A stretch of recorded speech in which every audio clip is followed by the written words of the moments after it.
Hi. Hi, everyone. It's another day, a new day. It's great to be alive. And we are here. Today is the 27th of January. It's almost the end of January 2026. Can you imagine? Wow. I just want to give a shout out to the interprofessional team, healthcare team. I'm Dr. Miriam Smith, the host for Empowering New Nurses in delivery of high quality care to all patients. Welcome back to Empowering New Nurses platform. I'm excited, I'm happy you're here, and I hope that you have been gleaning something from our interaction, the discussions, and the presentations. My focus this time is on our new nurses. Yes, and that is why I'm saying this is the place to be. My new nurses, this is the place to be. This is the platform that was created because I had you in mind. My reason, I've had experiences with new nurses onboarding.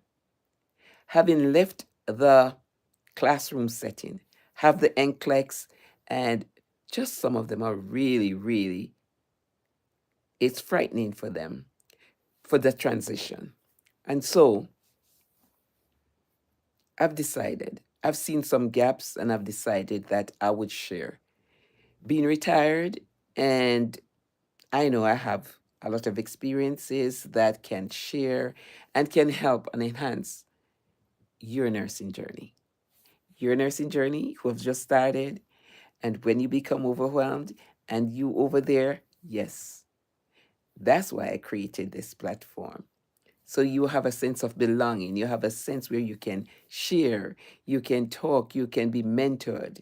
And so today, I'm just not just talking about call you nursing being a job, but it's a calling.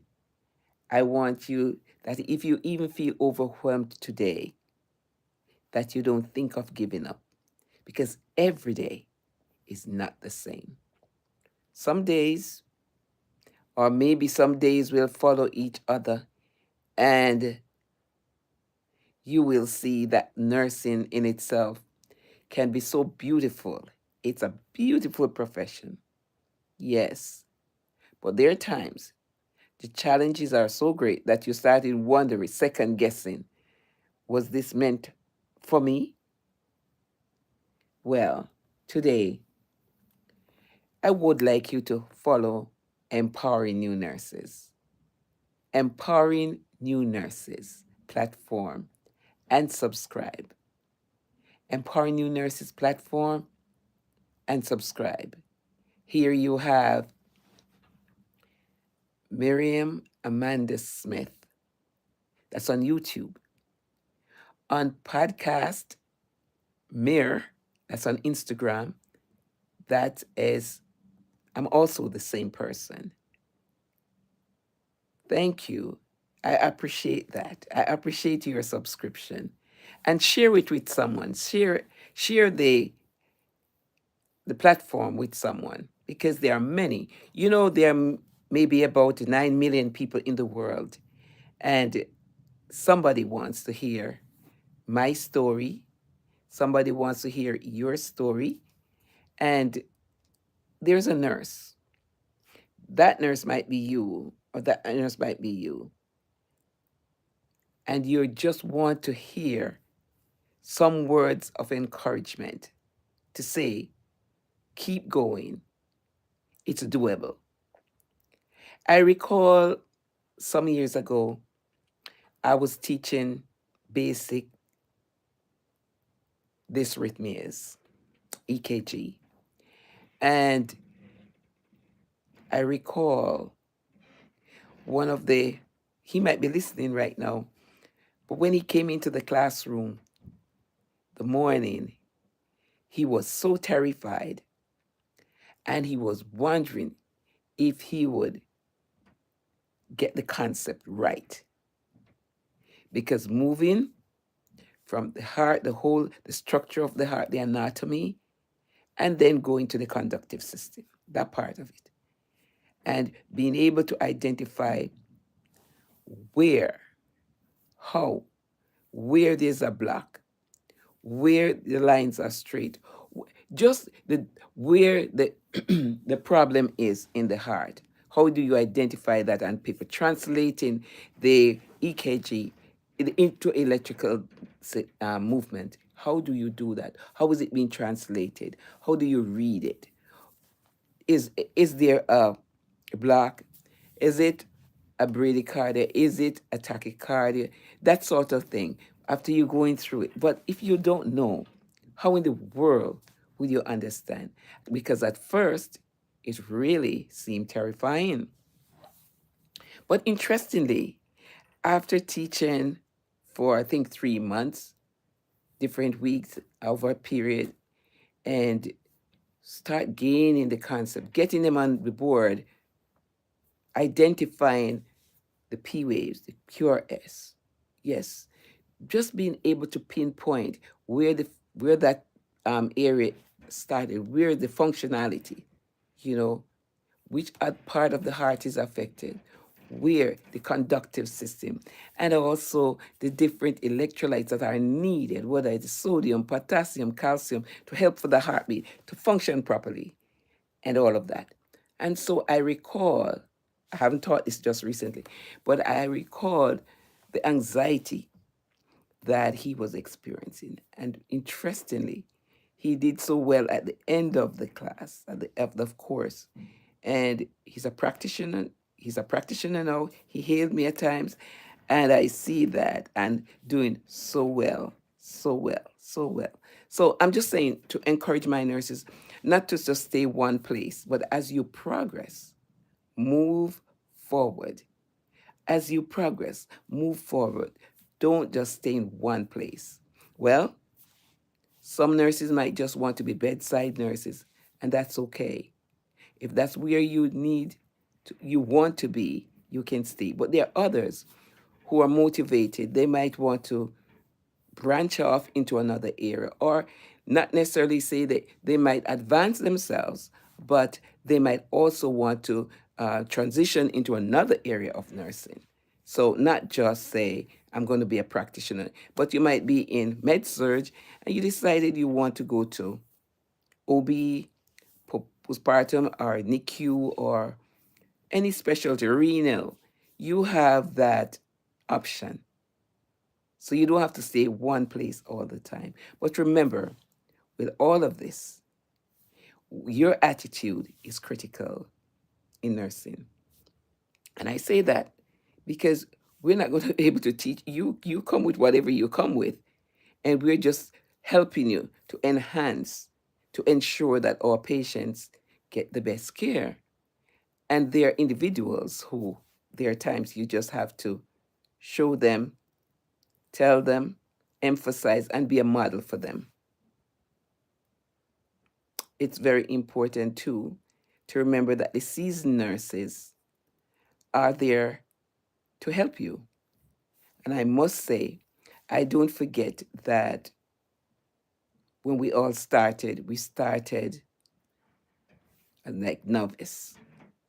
In spite of the exam that we did and we're successful, high grades. But when it comes to the practical part of it, that's another story.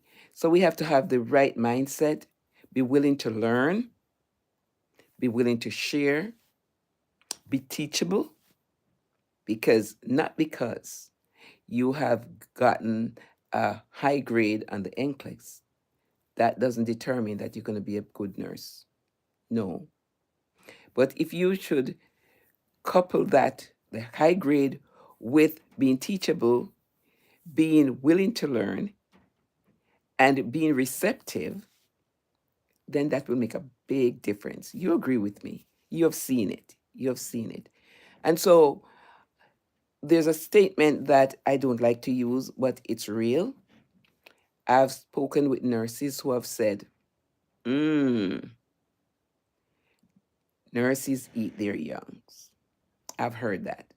I don't know if you have ever heard um, that before, but there are some nurses who don't remember when they started.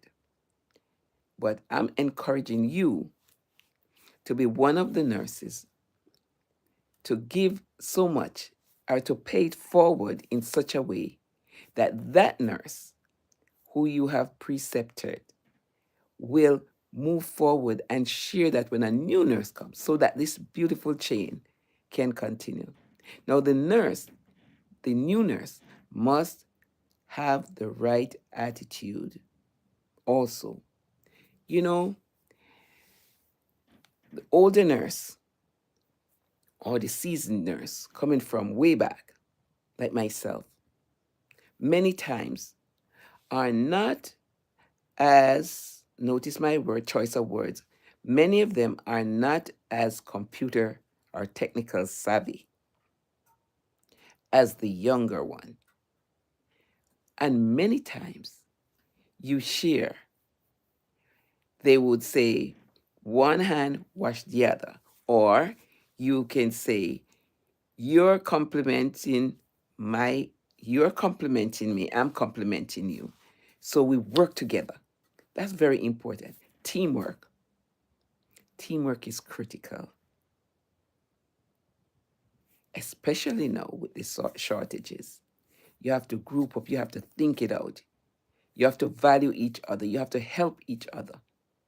That's what team nurses entails. You know your job, but you have to share. You have to help the other one who is coming up, and that one help the other one. That's what it's all about. Communication. And remember how important that is. Verbal and nonverbal. And nonverbal speaks louder than verbal. You get me saying something, but you're acting something else. And that shows up more.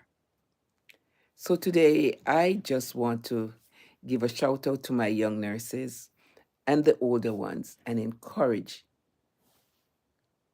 contributions, collaboration, interpersonal work, interprofessional work for the good of the patient.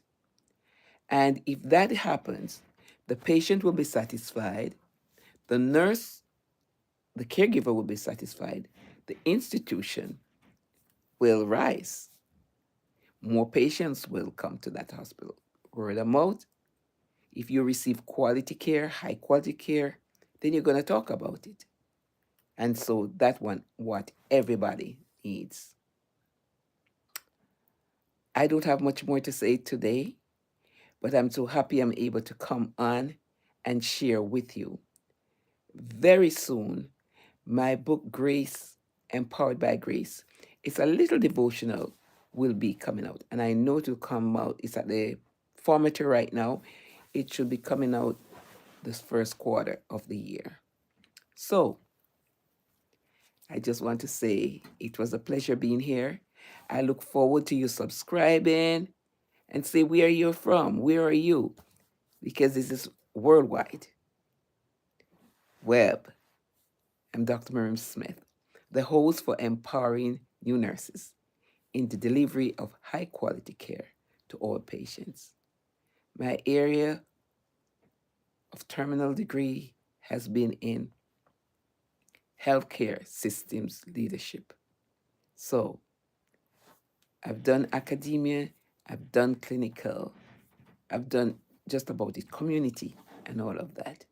So I'm here to help my new nurse, to guide them in this beautiful profession, this journey, this noble profession. Thank you so much for listening. Have a good evening. Bye. Subscribe. Thumbs up.